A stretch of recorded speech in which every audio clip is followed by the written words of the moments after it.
AIMIM के chief, Hyderabad से Lok Sabha MP और खुद को हिंदुस्तानी मुसलमानों के सबसे बड़े लीडर के तौर पर पेश करने वाले असदुद्दीन ओवैसी ने एएनआई को दिए एक इंटरव्यू में बीजेपी पर जमकर निशाना साधते हुए एक साथ कई मौजू पर बेबाकी के साथ अपनी राय रखी है। हाल ही में तेलंगाना के सीएम रेवंत रेड्डी ने कहा था कि हर चुनाव में बीजेपी ओवैसी को अलाउद्दीन के चिराग की तरह सामने रखकर वोट मांगती है, यानी बीजेपी के असली लाइफलाइन ओवैसी ही है, जिस पर ओवैसी ने आज अपना रुख साफ कर दिया है। हालिया हमारे पास तेलंगाना में म्युनिसिपल इलेक्शन कैंपेन हुआ तो जितने बीजेपी के एमपीज हैं उनका भाषण अगर 5 मिनट का भी हो तो 5 मिनट में 3 मरतबा मेरा नाम लेते हैं। तो मैंने एक जगह पर कहा कि भाई लगता है कि तुम लोगों को अपने घर में अपने बीवी बच्चों से मोहब्बत नहीं है, मुझसे मोहब्बत हो गई है।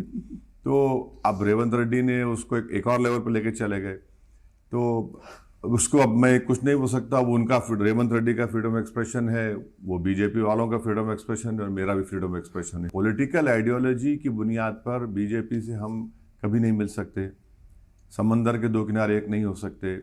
रेवंत रेड्डी की हम उनको अपोज किए थे 2023 के इलेक्शन, हम तो बोले थे बीआरएस को वोट दो, जनता ने उनको सत्ता दी, अब वो मुख्यमंत्री हैं।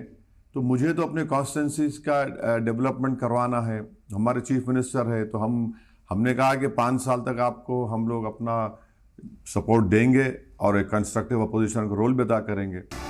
वंदे मातरम पर जारी घमासान और सियासत पर ओवैसी ने कहा कि हिंदुस्तान को मजहबी आजादी वाला मुल्क बने रहना चाहिए, क्योंकि आइन की शुरुआत हम लोगों से होती है, ना कि भारत माता की जैसे।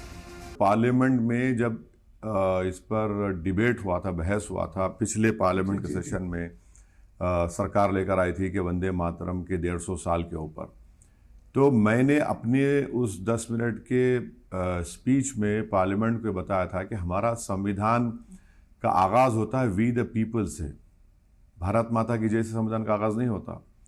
और जब संविधान को हम लोग अपना रहे थे तो उस वक्त कॉन्स्टिट्यूंट असेंबली के 2 मेंबर्स ने, एक ने कहा कि वंदे मातरम शुरू करो, उसको रिजेक्ट कर दिया गया उस दिन। फिर एक ने कहा कि ये कहो कि हर पीपल, उसको रिजेक्ट कर दिया गया। तीसरा ये कि हमारे संविधान का जो प्रियम्बल है, liberty of thought, expression and belief है ये। अब आप बताइए, आर्टिकल 25 में आप फ्रीडम ऑफ रिलीजन मुझे दे रहे हैं, और अगर आप ये कहेंगे कि आपकी मोहब्बत इस वतन से उसी वक्त साबित होगी जब आप इस वतन की पूजा करेंगे, इबादत करेंगे, और जब फ्रीडम ऑफ रिलीजन मुझे दिया गया है कि अपने अपने मजहब पे चलो, इस देश का कोई रिलीजन नहीं है, जो खुदा को नहीं मानता वही भारत का बाइज्जत नागरिक है। जब हैदराबाद की मक्का मस्जिद से मौलवी अलाउद्दीन ने अंग्रेजों पर हमला किया था रेजिडेंसी के ऊपर जाकर, तो पहला मुजरिम काला पानी का मौलवी अलाउद्दीन थे। उनको क्या कहेंगे आज जब जिंदा रहेंगे तो? मौलाना हुसैन अहमद मदनी और महमूद हसन साहब माल्टा की जेल के सहन में 6 महीने थे। यूसुफ मेहर अली ने नारा दिया था क्विट इंडिया मूवमेंट को, उनको क्या बोलेंगे आप? और मुरादाबाद के मौलाना काफी जिहाद का फतवा दिए, 2 दिन में ट्रायल चला, उनको फांसी दे दी गई, और जब फांसी पे जा रहे थे तो वो प्रॉफेट मोहम्मद सल्लल्लाहु अलैहि वसल्लम की नात पढ़ते हुए जा रहे थे। तो मौलाना अबुल कलाम आजाद अगर आज रहते तो आप उनको क्या बोलेंगे? ये हम बोलना चाह रहे कि अच्छा, आखिरी बात, जिस दिन हमने संविधान को अपना लिया, राजेंद्र प्रसाद साहब ने खुद से कह दिया विदाउट स्टैट्यूटरी रेजोल्यूशन के कि नेशनल सॉन्ग होगा। अच्छा नवीन साहब, 1971 का नेशनल ऑनर्स एक्ट है, उसमें नेशनल एंथम, नेशनल एम्बलम और कॉन्स्टिट्यूशन को आप इंसल्ट नहीं कर सकते। और एक सुप्रीम कोर्ट का केस है 1986 का, बीजू इमानुएल केरला का, जिहोवा विटनेस थे, उन लोग खड़े हो गए, उन्होंने कहा मैं जनगण मन नहीं पढ़ूंगी वरना वो मेरे धर्म के खिलाफ में, खड़े हो गए। सुप्रीम कोर्ट ने कहा उनका राइट है वो। ये सब रखते हुए आप इस तरह की बात करते हैं। अच्छा, ये जो रिसेंटली आपने जो ऑर्डर निकाला एमएचए ने, आप जनगण मन को खत्म करना चाह रहे हैं क्या? हिंदुस्तानी मुसलमान वंदे मातरम क्यों नहीं कह सकते, ओवैसी ने ये भी साफ कर दिया। हाल ही में असम के सीएम हेमंत बिस्वा के एक वायरल वीडियो जिसमें वो राइफल लिए मुसलमानों को गोली मारते नजर आए थे, इस पर ओवैसी ने कहा कि अगर ऐसा वीडियो कोई मुसलमान जारी करता तो क्या होता। मैं अपनी माँ की कोख में 9 महीने रहा, और खुदा ने मुझे अपनी माँ की कोख में रखा, पैदा किया। मैं अपनी माँ को खुदा नहीं मानता हूं। मैं अपनी मेरी माँ की मैं बेहद, और मैं मानता हूं कि हमारे प्रॉफिट मोहम्मद सल्लल्लाहु अलैहि वसल्लम के माँ के पैरों में जन्नत है, मगर मेरी माँ मेरे लिए खुदा नहीं है। इस्लाम की बुनियादी तालीम क्या है कि हम सिवाय अल्लाह के किसी की इबादत नहीं करते, ला इलाहा इल्लल्लाह। और हम जब सूरह फातिहा पढ़ते हैं कि हम इया का नाबुदु इया का नस्तईन, मतलब कि हम तेरी इबादत करते और तुझसे मदद चाहते हैं। हमारा तो फेथ है। अच्छा, सिखिज्म क्या है बताइए, बौद्ध धर्म क्या है बताइए। ये तो बुनियादी इनका, आप अगर आप बोलेंगे नहीं तो फिर भारत तो फिर एक थ्योरापेटिक कंट्री हो जाएगा एक्चुअल सेंस में। वैसे तो होने जा रहा है, जिस तरह बीजेपी आरएसएस लेके आगे बढ़ रही है। यूपी AIMIM के रियासती सदर शौकत अली ने मुजफ्फरनगर में आबादी बढ़ाने को लेकर हम दो हमारे 2 दर्जन का नारा दिया था, जिस पर ओवैसी ने अब सफाई दी है। इन्होंने जो वीडियो बनाया है जिसमें वो एक बंदूक से गोली मार रहे हैं और एक मुस्लिम धर्म का आदमी बैठा हुआ है, क्लीन शॉट की आवाज आ रही है उस गोली लगने पर, और बाद में आ रहा है कि नो मर्सी। ये BNSS के 196, 353, 299, 197 का क्लियर अप्लाई होता है उसके ऊपर। अच्छा नवीन साहब, अगर मैं वो वीडियो बनाता, मान लीजिए, क्या होता बोलिए आप? क्या होता पूरे देश में? मेरे घर के सामने रोज कम से कम ANI के साथ साथ 25-30 कैमरा खड़े होते। टीवी पर रोज सुबह 9 बजे से लेके फिर 1 बजे 6।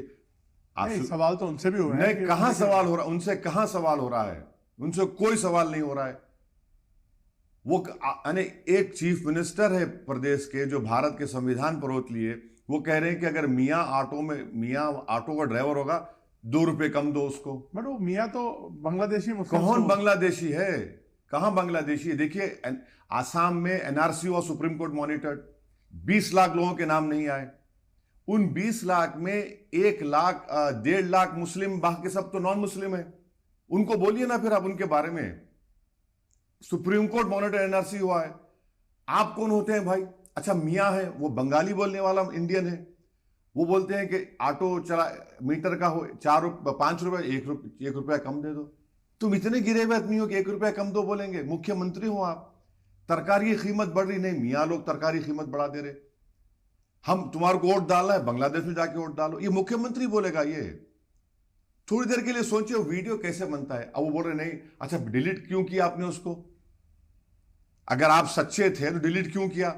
अच्छा फिर आपके अकाउंट से हुआ, आप बेचारे वो क्रिएटर को आप बोलते ना अंडर द बस डाल दिए। तो इसीलिए हम कंप्लेन किए कि आप तो ये वो वीडियो जेनोसाइडल है, एकदम जेनोसाइडल वीडियो है। क्या बचेगा फिर बताइए आप? अगर एक प्रदेश का मुख्यमंत्री जहां पर 30% मुसलमानों की आबादी है, आप उनसे इस तरह से हेट्रेड दिखा रहे हैं। उत्तर प्रदेश के CM योगी आदित्यनाथ के बयान कयामत कभी नहीं आएगी और बाबरी मस्जिद कभी दोबारा नहीं बनेगी, इस पर ओवैसी ने कहा कि कम से कम उन्होंने उर्दू का लफ्ज इस्तेमाल किया, जबकि हिंदी में ऐसा कोई लफ्ज नहीं है। साथ ही ये भी दोहरा दिया कि बाबरी मस्जिद पर सुप्रीम कोर्ट का फैसला इंसाफ नहीं बल्कि अकीदे की बुनियाद पर था। एक महाराष्ट्र से कोई बोलते हैं कि भाई इतने बच्चे पैदा करो, कोई वहां बोलता है इतने बच्चे। अच्छा मोहन भागवत खुद कह रहे हैं कि बच्चे पैदा करो। कल तक RSS का और बीजेपी का क्या था कि पॉपुलेशन एक्सप्लोजन हो रहा है।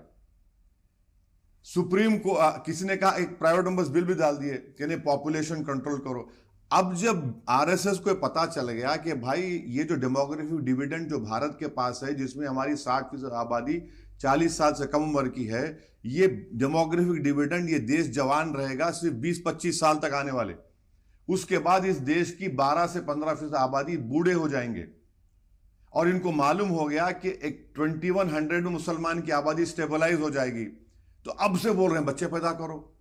चंद्रबाबू नायडू भी कह रहे हैं, बल्कि मोहन भागवत के साथ दोनों मिलकर एक ही सुर में कहा, नायडू और RSS तो एक हो गए मगर एक ही सुर में कि बच्चे पैदा करो।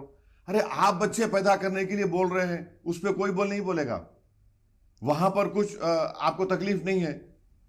शौकत ने जो कहा वो ये बात है। ANI से बातचीत के दौरान ओवैसी ने हिजाब को लेकर भी अपना रुख साफ किया। उन्होंने कहा कि मैं मुल्क की डाइवर्सिटी को बढ़ावा दे रहा हूं और मेरा ख्वाब है कि एक हिजाब पहनने वाली खातून हिंदुस्तान की पीएम बने। मैं आज भी मानता हूं वो फैसला गलत था सुप्रीम कोर्ट का, वो आस्था की बुनियाद पर था। और मैंने उस वक्त, अगर आप ANI का रिकॉर्ड्स निकाल के देखेंगे, जो जजमेंट के बाद मैंने आपके वहाँ पे जो ऑनरेबल करस्पॉन्डेंट है प्रमोद साहब को मैंने कहा था, मैंने ये कहा था कि ये you are opening a can of worms. कोई भी कहेगा मेरी ये आस्था है, छोड़ दो आप। वो झगड़ा था टाइटल डिस्प्यूट को आपने मजहबी आस्था से जोड़ दिया। अब तो सुप्रीम कोर्ट ने उसको सेटल कर दिया ना, तो अब बोलना कि कयामत नहीं बनने देंगे। नहीं, सेटल आपने सेटल कहां किया? आपने तो संभल को खोल दिया, आपने काशी मथुरा को खोल दिया, आपने मध्य प्रदेश के मसले को खोल दिया। एज फार एज राम मंदिर is concern, that is settled. नहीं, देखिए सुप्रीम कोर्ट का फैसला गलत था। हाँ, जस्टिस JS वर्मा साहब आज दुनिया में नहीं है, उन्होंने अच्छी बात कही सुप्रीम कोर्ट के बारे में।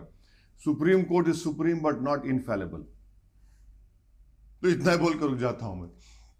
तो ये जो बोलते हैं, योगी जी ने बोला कयामत तक नहीं बनेगी, और वो बंदा बोल रहा है कयामत तक ये बाबरी मस्जिद रहेगी। इसको, इन बयानों को आप किस तरह से देखते हैं? देखिए, कम से कम उनको उर्दू तो बोलना पड़ा, हिंदी का लफ्ज बता दीजिए कयामत में क्या होगा, उनसे पूछ लीजिए, उर्दू बोलना पड़ा ना उनको। इतना ही नहीं, ओवैसी से जब ये पूछा गया कि आपके बयानों से अक्सर मुल्क में पोलराइजेशन होते हुए भी देखा गया है, जिस पर ओवैसी ने क्या कुछ कहा, सुनिए। संविधान में क्या ऐसा कोई प्रोविजन है जो पाकिस्तान में है कि एक ही रिलीजन का होगा? नहीं है, नहीं है ना। दूसरी बात यह है कि आप हमेशा हम ताना मारते हैं मुस्लिम कम्युनिटी, ये पढ़ाते नहीं है बच्चों को, ये आगे नहीं बढ़ाते, ये इनको दबा देते हैं, इनको हकीकत मालूम ही नहीं, इनको हकीकत मालूम नहीं। काश ये कभी आते किसी कॉलेजेस में जाकर देखते या मुस्लिम इलाके में जाकर देखते कितनी मेहनतें, जुस्तजू और कुर्बानियां देकर बच्चियां पढ़ रही हैं। आप उसको, और मैंने कहा बिल्कुल इसमें गलत बात क्या है भाई? अगर मैं ख्वाब देख रहा हूं, जैसे आप अक्यूज करते हैं कि आप एक रिलीजन को प्रमोट कर रहे हैं, तो आप भी तो रिलीजन को नहीं प्रमोट कर रहा हूं मैं, भारत के इंक्लूसिविटी को, प्लुरलिज्म को देश के सामने रख रहा हूं कि ये बन सकते हैं, जनता उनको चूज करेगी, चूज बनेंगे ना, बन सकते हैं ना। मेरा ख्वाब है, मेरा ख्वाब है। क्यों नहीं हो सकता? नहीं, ये थोड़ा पोलराइज करता है चीज़। बिल्कुल। अरे पोलराइज की बात आप कर रहे हैं। इस भारत की पार्लियामेंट में 6% से बढ़ के कोई मुस्लिम MP जीत कर ही नहीं आए। किसका पोलराइजेशन हो रहा है बताइए? आज 4% हैं।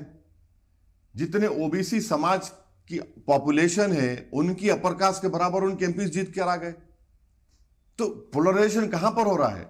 किसके खिलाफ हो रहा है? किसको मार्जिनलाइज कर दिया जा रहा है? किसके घर को बुलडोजर से तोड़ा जा रहा है? किसके बारे में वीडियो बनाई जा रही, गोली मारो बोलकर? किसको एनकाउंटर किया जा रहा है? किसको बांग्लादेशी बोलकर मॉब लिंचिंग बालासोर में हो रही है?